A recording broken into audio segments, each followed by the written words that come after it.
Hello दोस्तों, स्वागत है आप सबका एक बार फिर से आपके अपने इस YouTube चैनल पर। दोस्तों अपन पढ़ रहे थे एनसीईआरटी हो या फिर आरपीएससी क्लास 11th ज्योग्राफी। और क्लास 11th ज्योग्राफी में अपना चैप्टर नंबर चल रहा था 12 अपन ने कंप्लीट कर लिए थे। आज चलेंगे अपना चैप्टर नंबर 13 जिसमें है महासागरीय जल। दोस्तों आज जो है हम इस चैप्टर में क्या पढ़ेंगे, पहले ये देख लेते हैं। इस चैप्टर में पढ़ेंगे अपन महासागरीय जो अधस्थल है, यानी कि महासागरों की जो तली है वहाँ पर किस प्रकार की भूमि की आकृतियाँ हैं, वहाँ पर किस प्रकार की बनावट है, एक तो इसके बारे में पढ़ेंगे। दूसरा इसी चैप्टर में अपन पढ़ेंगे महासागरीय टेम्परेचर के बारे में, यानी कि महासागरों में तापमान किस किस तरीके से पाया जाता है, ऊर्ध्वाधर और क्षैतिज, यानी कि गहराई में जाने पर तापमान किस तरीके से परिवर्तित होता है, और एक महासागर में एक स्थान से दूसरे स्थान पर जाने पर तापमान में किस प्रकार भिन्नता आती है, ये पढ़ेंगे। इसके अलावा पढ़ेंगे अपन महासागरीय लवणता के बारे में, यानी कि महासागर में लवणता कौन कौन से लवण पाए जाते हैं, कौन से महासागर में ज़्यादा लवणता होती है, कौन से महासागर में कम होती है, गहराई पे जाने पर लवणता बढ़ती है घटती है, यानी कि लवणता का अपन क्षैतिज और ऊर्ध्वाधर दोनों तरीके से अपन इसे पढ़ेंगे। आज के इस वीडियो में अपन पढ़ेंगे सिर्फ पृथ्वी के अधिस्थल के बारे में और पानी के नॉर्मल परिचय के बारे में, यानी कि जल के बारे में पढ़ेंगे। सबसे पहली बात तो ये है दोस्तों, हमारा जो सौर मंडल है, हमारे इस सौर मंडल में 8 ग्रह है, जनक तारा और बहुत सारे उपग्रह सैटेलाइट है ना। तो इस हमारे सौर मंडल में एकमात्र पृथ्वी ऐसा ग्रह है जहाँ पर पानी की खोज की गई है। पृथ्वी के अलावा ना सूर्य पर ना किसी दूसरे ग्रह पर पानी नहीं है। तो दोस्तों हम जिस पे रहते हैं, हमारा जो घर है वो क्या है, पृथ्वी। और हम जिस घर में रहते हैं, जिस पृथ्वी पर रहते हैं, वहाँ पर ही सिर्फ जल पाया जाता है, इसलिए हम अपने आप को सौभाग्यशाली कह सकते हैं। आप बड़ी अच्छी किस्मत वाले हो कि आपके यहाँ पर जल है, बाकी किसी दूसरे प्लेनेट पर जल नहीं है। और जल आपको पता है मानव के लिए कितना ज़रूरी है, मानव के लिए, जीव जंतुओं के लिए, वनस्पति के लिए, यहाँ तक कि संपूर्ण पृथ्वी को सुचारू रूप से सही तरीके से चलाने के लिए जल की कितनी महत्वता है ये हम समझ सकते हैं। तो जल हमारे लिए बहुत ही महत्वपूर्ण संसाधन है। अब आगे वाला बिंदु आता है, जल की उपलब्धता की वजह से ही पृथ्वी को ब्लू प्लेनेट कहते हैं, नीला ग्रह कहते हैं। ये भी याद रखना, जल की उपलब्धता पृथ्वी पर काफ़ी है, इसलिए सैटेलाइट से जब देखा जाए, जब ऊपर से देखा जाता है तो पृथ्वी एक नीले ग्रह के समान दिखती है, इसलिए पृथ्वी को नीला ग्रह भी कहा जाता है जल की उपलब्धता के कारण। आगे देखते हैं जल चक्र। जल जो है सदियों से दोस्तों एक चक्र के रूप में कार्य करता है, और वो जो चक्र है वो आपका ये डायग्राम दिखा रहा है। देखो कैसे जल, पृथ्वी का लगभग जो 71% हिस्सा है वो जल से गिरा हुआ है। पृथ्वी का 71% हिस्सा किससे गिरा हुआ है, जल से। और पृथ्वी पर उपलब्ध जल का 97% हिस्सा महासागरों में पाया जाता है। दो चीजें याद रखनी है, पृथ्वी का जो कुल पृथ्वी है उसका 71% भूभाग किससे गिरा है, जल से। और जो पृथ्वी पर उपलब्ध जल है उसका 97% जल जो है वो महासागरों में उपलब्ध है। इसके अलावा जो 3% जल बचा हुआ है वो शुद्ध जल के रूप में, यानी कि मीठे जल के रूप में, लवणीय जल के रूप में, या तो हिमटोपियों पर, या फिर नदी नालों नहरों में, या फिर भूमिगत जल के रूप में है, या फिर वायुमंडल में वाष्प आर्द्रता के रूप में है। अब देखते हैं जल चक्र क्या होता है। दोस्तों महासागर जो होते हैं, महासागर क्या होते हैं, बादलों को बनने या वाष्पीकरण की मुख्य रूप से क्या होते हैं, एक कुंड होते हैं जहां से जल वाष्प बनकर ऊपर की ओर उठता है। जब सूर्य का प्रकाश समुद्री जल पर पड़ता है तो जो समुद्री जल है वो वहाँ पर बन के ऊपर की ओर उठता है, और जब ये ऊपर की ओर जाता है तो इससे क्या बनते हैं, संघनन होने के बाद में जब ये संघनन होता है तो उससे क्या बनते हैं, बादल बनते हैं। इन्हीं बादलों को हवा एक स्थान से दूसरे स्थान पर ले जाती है, और जब एक स्थान से दूसरे स्थान पर ले जाती है तो ये धरातलीय क्षेत्र में आ जाते हैं। धरातलीय क्षेत्र में आने के बाद में, जरूरी नहीं कि धरातलीय क्षेत्र में आने के बाद में ही वर्षण करें, वर्षण यहाँ भी कर सकते हैं, लेकिन अपने एक चक्र देख रहे हैं। तो धरातलीय क्षेत्र में आने के बाद में ये फिर धरातल पर वर्षा कर देते हैं, प्रेसिपिटेशन कर देते हैं, और ये वर्षा वाला जल नदियों नालों के रूप में बहकर जाता है, और फिर आखिरकार कहाँ चला जाता है, समुद्रों में चला जाता है। तो यहाँ तक आप लोग समझ गए, यानी कि जो वर्षा होती है उसका 59% भाग जो है वो कहाँ जाता है, समुद्रों में जाता है। बाकी तालाबों में ठहर जाता है, झीलों में ठहर जाता है, वाष्पीकरण के द्वारा चला जाता है, या फिर वाष्पोत्सर्जन के द्वारा पौधों के द्वारा काम में ले लिया जाता है। तो जो जल का जो चक्र है, जल मंडल फिर वायुमंडल, फिर वायुमंडल से स्थल मंडल और फिर पुनः जलमंडल। इस तरीके से जल जो है वो एक चक्र के रूप में कार्य करता है। जल तीनों मंडलों में पाया जाता है, वायुमंडल में वाष्प के रूप में, स्थल मंडल में जल और बर्फ के रूप में, ठोस रूप में, और इसके अलावा महासागरों में भी जल पाया जाता है। और इसका एक चक्र चलता रहता है जो हमारे लिए बहुत ही इंपॉर्टेंट है, जिससे वर्षा होती है। जल की मांग और कमी। दोस्तों जल जो उपलब्ध जल जो हमारे पास में है, उस जल में क्या हो रहा है, उसकी कमी हो रही है। अब जल की कमी कैसे होती है? जल एक नवीकरणीय संसाधन है, कभी समाप्त नहीं होने वाला है। जल कभी खराब नहीं होता, प्रदूषित हो जाता है, प्रदूषित से पुनः शुद्ध हो जाता है। शुद्ध होने की प्रक्रिया भी अपने आप ही है। कैसे है? जैसे कि कोई जल है, प्रदूषित हो रहा है ना, और जल को अपने नहाने के लिए काम में लिया, काम में लेने के बाद में, नहाने के बाद में जल क्या हो गया? प्रदूषित हो गया। लेकिन जैसे ही सूर्य की किरणें उस पर पड़ेगी, सूर्य की किरणें पड़ने पर क्या होगा? वो जल वाष्प बनकर जाएगा। अपन देखते हैं कि अपन एक प्लेट में पानी डाल देते हैं, छोड़ देते हैं, तो पहले प्लेट सूख जाती है 2-4 दिन में, यानी कि पानी कहाँ गया? वाष्प बन के चला गया।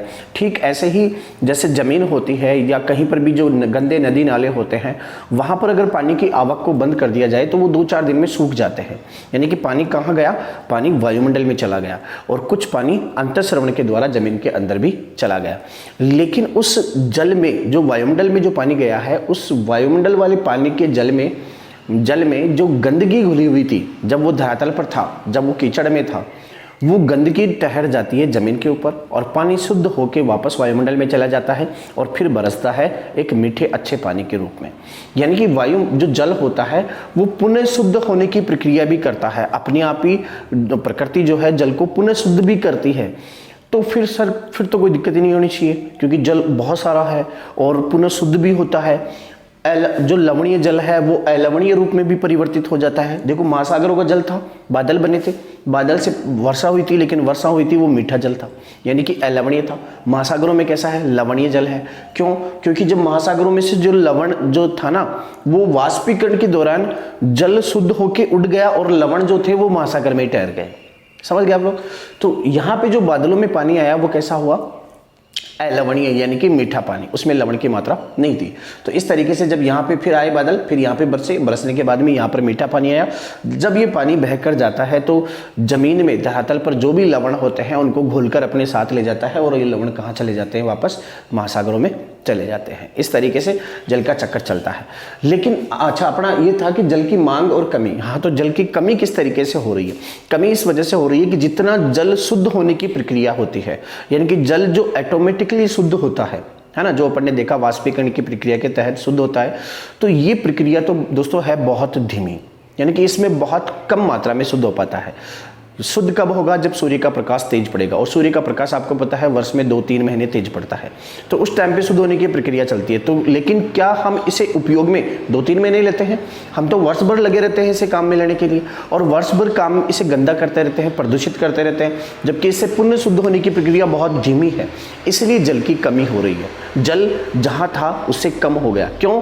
क्योंकि जल प्रदूषित हो रहा है, जल प्रदूषित हो रहा है, और प्रदूषित पुनः शुद्ध होने की प्रक्रिया बहुत धीमी है, और उससे तेज गति में हम इसे उपयोग में ले रहे हैं, तो इसलिए कमी हो रही है। और इसकी मांग रेगुलर बढ़ती जा रही है। मांग रेगुलर क्यों बढ़ती जा रही है? क्योंकि पॉपुलेशन बढ़ती जा रही है, जनसंख्या बढ़ती जा रही है।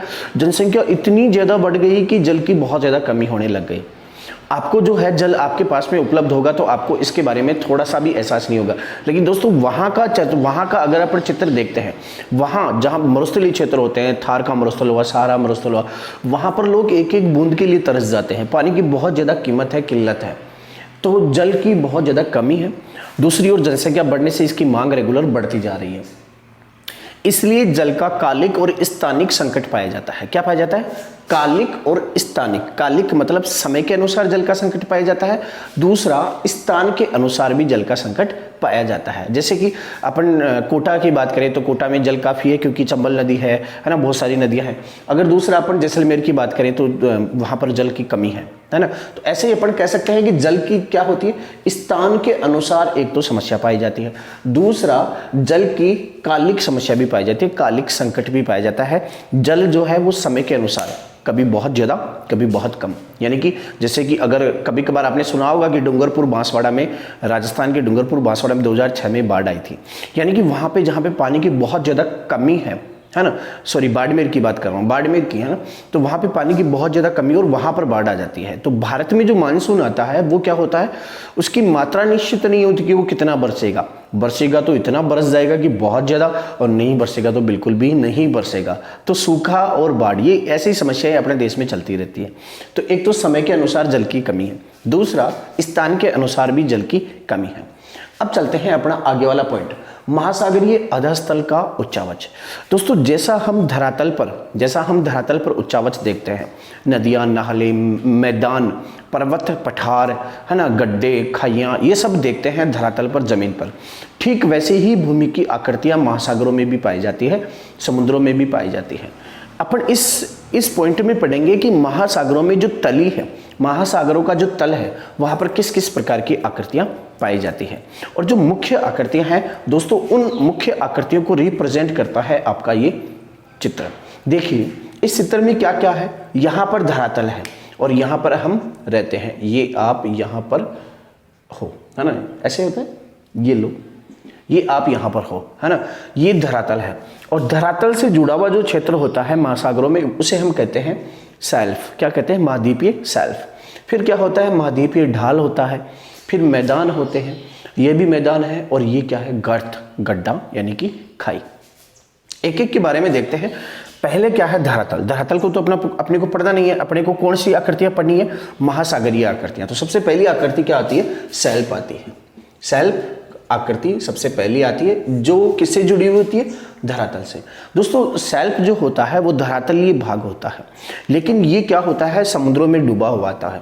यहाँ पर समुद्र जो है बहुत उथले होते हैं, यानी कि बहुत कम गहराई वाले होते हैं यहाँ पर समुद्र। देखो समुद्री जल यहाँ तक फैला, लेकिन यहाँ पर गहराई बहुत कम है ना।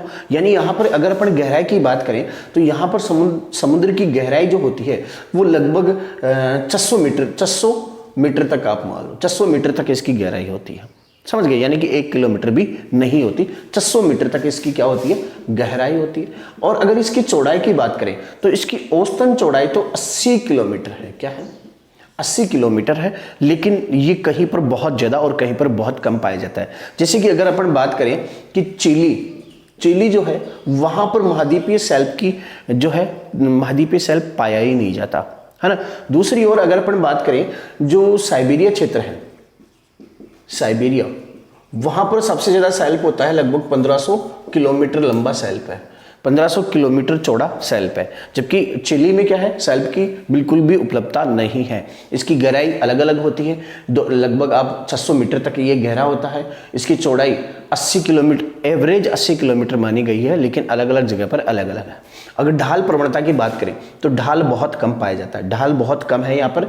लगभग आप देखोगे तो 1 डिग्री का ढाल आपको देखने को मिलेगा। कितने का, 1 डिग्री के आसपास ढाल प्रवणता आपको देखने को मिलेगी। तो ये कौन सा था, पहला महाद्वीपीय शेल्फ। अब दूसरे, जहां पे महाद्वीपीय शेल्फ खत्म होता है, जहां पे महाद्वीपीय शेल्फ खत्म हो जाता है उसको कहते हैं हम शेल्फ अवकाश। क्या कहते हैं, शेल्फ अवकाश कहते हैं। चलते हैं दूसरे पॉइंट की ओर। ये पहला आ गया जो महाद्वीपों से जुड़ा हुआ था। दूसरा क्या है, ढाल, महाद्वीपीय ढाल। जैसे ही महाद्वीपीय शेल्फ समाप्त होता है उसके बाद में महाद्वीपीय ढाल स्टार्ट हो जाता है। महाद्वीपीय ढाल की अगर अपन गहराई की बात करें, महाद्वीपीय ढाल की गहराई की बात करें तो महाद्वीपीय ढाल की जो गहराई है वो लगभग 2000 मीटर तक पाई जाती है ना। यानी कि 3000 मीटर तक अपन इसे मान सकते हैं कि महाद्वीपीय ढाल जो है धरातल से 3000 मीटर की गहराई तक पाया जाता है ना। तो दूसरा आता है महाद्वीपीय ढाल, और इसकी ढाल प्रवणता अगर देखें तो 2 से 5 डिग्री होती है। 2 से 5 डिग्री तो इसकी ढाल प्रवणता होती है ना। और इसकी गहराई की बात करें तो गहराई जो है वो अलग अलग क्षेत्रों में वैसे अलग अलग पाई जाती है, लेकिन फिर भी अगर इसकी गहराई की बात करें तो इसकी लगभग 200 मीटर से लेकर 3000 मीटर तक पाई जाती है। 200 मीटर से लेकर 3000 मीटर तक इसकी गहराई पाई जाती है, जो कौन सा है, ढाल वाला क्षेत्र। यानी कि शेल्फ के नीचे कौन सा आता है, ढाल वाला क्षेत्र।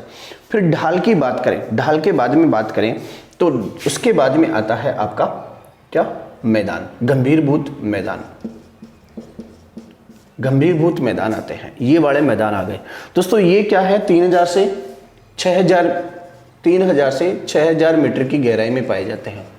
इनकी गहराई कितनी होती है 3000 मीटर से 6000 मीटर, यानी कि 3 किलोमीटर से 4 किलोमीटर। और ढाल कहाँ पर थे 2000 से 3000 मीटर, है ना। और सबसे ऊपर क्या थे सैल्प, इनकी ढाल प्रवणता कम थी, इनकी ढाल प्रवणता ज़्यादा थी, और ये बिल्कुल लगभग समतल होते हैं, समतल होते हैं। अब देखिए एक आता है आपका गर्त, जो सबसे गहरा जगह होती है। देखो पहले सैल्प आया, अगर अपन धरातल से समुद्र की ओर जाते हैं, है ना, समुद्र के अंदर जाते हैं, तो सबसे पहले कम ढलान वाला क्षेत्र आएगा, यानी कि धीरे धीरे पानी ऊपर चढ़ेगा। तो उसमें क्या होगा, समुद्र उथला है, यानी कि कम गहराई वाला है, ढाल प्रवणता बिल्कुल कम है 1 डिग्री के आसपास। फिर जैसे ही सैल्प अवकाश के बाद में पड़ जाएंगे तो ढाल प्रवणता बढ़ जाएगी, यानी कि जल्दी जल्दी अपन गहराई में जाने लग जाएंगे, तो वो क्या हो जाएगा ढाल। और फिर सबके लास्ट में क्या आ जाएंगे मैदान, और उन मैदानों में ही बीच में क्या होंगे गर्त होंगे, गड्ढे होंगे। अब एक दो चीजें और देख लेते हैं। नदियां इस तरीके से धरातल से बहकर आती है, नदियां धरातल से बहकर आएगी, तो धरातल से बहकर आएगी तो यहाँ पर क्या करेगी अवसाद जमा करेगी। कहाँ पर सैल्प में, सैल्प में अवकाश अवसाद मतलब जो अपने साथ में तलछट बहाकर लाई है ना, नदियां जो अपने साथ में कंकड़ पत्थर बहाकर लाई है, वो कहाँ पे जमा करेगी सैल्प पर जमा कर देगी। अब आगे जाएगी तो फिर क्या आएगा तीव्र ढाल आ जाएगा, तो तीव्र ढाल पर तो अवसाद जमा ही नहीं होंगे ना, यहाँ से तो फिसलकर नीचे की ओर चले जाएंगे क्योंकि यहाँ पे ढलान ज्यादा है। तो फिर जो महीन कण होंगे वो मोटे कण तो यहीं पे जमा हो जाएंगे, महीन कण यहाँ पर भी जमा नहीं हो पाएंगे, कहाँ चले जाएंगे मैदानों में चले जाएंगे। तो महीन जो अवसादी क्षेत्र है, अवसादी जो होते हैं तलछट, वो कहाँ चला जाता है मैदानों में जाकर जमा हो जाता है। जबकि सबसे ज्यादा अवसाद कहाँ जमा होते हैं सैल्फ में। समझ गए आप लोग। अगर अपन देखें तो आप अपना भारत का जो पश्चिमी तटीय जो क्षेत्र है, भारत का जो पश्चिमी तटीय क्षेत्र है, यहाँ पर सैल्प की बहुत कम चौड़ाई पाई जाती है, जबकि यहाँ पर सैल्प की बहुत ज़्यादा चौड़ाई पाई जाती है। इसलिए पतनों के लिए ये क्षेत्र सही रहता है, क्योंकि सैल्प में क्या होता है ढाल प्रवणता कम होती है, समुद्र उथले होते हैं, तो यहाँ पे सैल्प क्या है अनुपस्थित है, यहाँ पे सैल्प है। तो बताओ पतनों के लिए कौन सा सही होगा, ये वाला एरिया। क्यों? क्योंकि जहाज पैंदे, अगर उथला समुद्र होगा तो जहाज के पैंदे नीचे से टकराएंगे ना, तो यहाँ पर जहाज के पैंदे नीचे से नहीं टकराएंगे, तो इसलिए पतनों के लिए ये सबसे अच्छा एरिया है। यहाँ पर बहुत ज़्यादा पतन विकसित किए गए हैं। डेल्टा किधर बनता है, इधर बनता है। तो मतलब डेल्टा कहाँ बनेगा, सेल्फ जहाँ पर होगा, क्योंकि नदियाँ अपने द्वारा बहाकर लाई गई क्षेत्र को जब इस सेल्फ में जमा करेगी ना, सेल्फ में जमा करने के बाद में यहाँ पर क्या बन जाएंगे, डेल्टा बनेंगे। तो डेल्टा कहाँ बनते हैं, इधर, क्योंकि इधर क्या है सेल्फ है ना। तो यहाँ तक अपन ने देखा। अब देखते हैं कुछ छोटी आकृतियाँ। मुख्य आकृतियाँ देख ली अपन ने, सेल्फ, ढाल, मैदान, गर्त। गर्त बहुत ज़्यादा गहरे होते हैं, 5 किलोमीटर तक गहरे होते हैं। मैदान जो होते हैं वो 3000 से 6000 के मीटर की गहराई तक होते हैं। ढाल प्रवणता इसमें ज़्यादा होती है, 2 से 5 के बीच में। ढाल प्रवणता इसमें कम होती है, लगभग 1 डिग्री के बराबर। आगे अब देखते हैं कुछ छोटी जो आकृतियाँ समुद्रों में पाई जाती हैं। अब देखते हैं दोस्तों महासागरीय अधस्थल में पाई जाने वाली कुछ लघु आकृतियाँ, कुछ छोटी आकृतियाँ। बड़ी आकृतियों में देखा महाद्वीपीय सेल्फ होते हैं, महाद्वीपीय ढाल होते हैं, इसके अलावा गंभीर महासागरीय मैदान होते हैं और महासागरीय गर्त यानी कि गड्ढे होते हैं जो महासागरों के अंदर पाए जाते हैं। अब कुछ छोटी आकृतियाँ देख लेते हैं। कटक। दोस्तों महासागरों में क्या होते हैं, ऊपर से नकुले कुछ जो होते हैं पर्वतीय क्षेत्र होती है, एक पर्वत श्रृंखला होती है जिसे हम कटक कहते हैं। जैसे इस तरीके से एक पर्वत श्रृंखला होती है लंबी, है ना, तो एक बड़ी पर्वत श्रृंखला, लंबी पर्वत श्रृंखला जो ऊपर से क्या हो तीखी हो, है ना, तो उसे क्या कहते हैं अपन, कटक कहते हैं। और ऐसे ही कटक का उदाहरण है अटलांटिक महासागर में आइसलैंड। क्लियर है। दूसरा समुद्री टीला क्या होते हैं, कटक जो होते हैं समुद्री सतह से बाहर भी निकल जाते हैं। समुद्री टीला क्या होते हैं, ठीक वैसे ही उठे हुए जो पर्वत होते हैं, लेकिन ये समुद्र से बाहर नहीं निकल पाते, सतह से बाहर नहीं निकल पाते, वो क्या होते हैं समुद्री टीला। जलमग्न कैनियन। कैनियन क्या होती है दोस्तों, घाटियां जहाँ पे ढाल होती है ना। आप अगर सेल्फ की, महाद्वीपीय सेल्फ की बात करें तो महाद्वीपीय सेल्फ और महाद्वीपीय जो ढाल होते हैं, यहाँ पर जब नदियाँ बहकर जाती है ना, तो यहाँ पर घाटियों का निर्माण करती है। तो ये जो घाटियाँ जो जल में डूबी हुई है ना, उन्हें अपन क्या कहते हैं, जलमग्न कैनियन। जब नदियां धरातल से, जैसे ये धरातल है और यहाँ से क्या समुद्रों में जाएगी ना, तो यहाँ पानी भरा हुआ है, लेकिन इस क्षेत्र को यहाँ से काटकर कैनियन का रूप दे देगी, घाटी का रूप दे देगी, जिसे हम जलमग्न कैनियन कहते हैं, जलमग्न घाटी कहते हैं, जैसे कि हडसन की घाटी। आगे आते हैं नीमग्न द्वीप। ये भी क्या होते हैं, एक पर्वतीय चपटे, पर्वतीय शिखर वाले पर्वतीय क्षेत्र होते हैं जो जल में डूबे हुए होते हैं। यानी कि ये वाला और ये वाला क्या है, पर्वतीय रूप है। ये समुद्र से सतह से बाहर होते हैं, ये दोनों समुद्र की सतह के अंदर होते हैं। तीसरा आता है प्रवाल द्वीप। प्रवाल द्वीप दोस्तों उष्णकटिबंधीय क्षेत्रों में प्रवाल भित्तियों के द्वारा बनाए हुए द्वीप होते हैं। समझ रहे हो। उष्णकटिबंधीय क्षेत्रों में बनते हैं और प्रवाल भित्तियों से युक्त होते हैं, जिनको हम क्या कहते हैं, प्रवाल द्वीप। ये है कुछ लघु आकृतियां। तो आज के इस वीडियो में अपन ने जाना कि जल चक्र क्या होता है, पृथ्वी को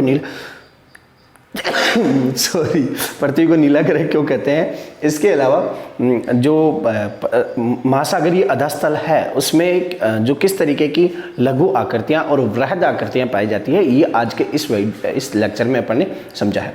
नेक्स्ट लेक्चर में अपन पढ़ेंगे महासागरीय जो टेम्परेचर है, महासागरीय जल का तापमान और महासागरीय जल में पाई जाने वाली लवणता, इन दोनों के बारे में। तब तक के लिए खुश रहिए, मस्त रहिए, पढ़ते रहिए, लाइक में सब्सक्राइब जरूर कीजिए और नए दोस्तों को जरूर जोड़िए। ओके दोस्तों, थैंक यू सो मच।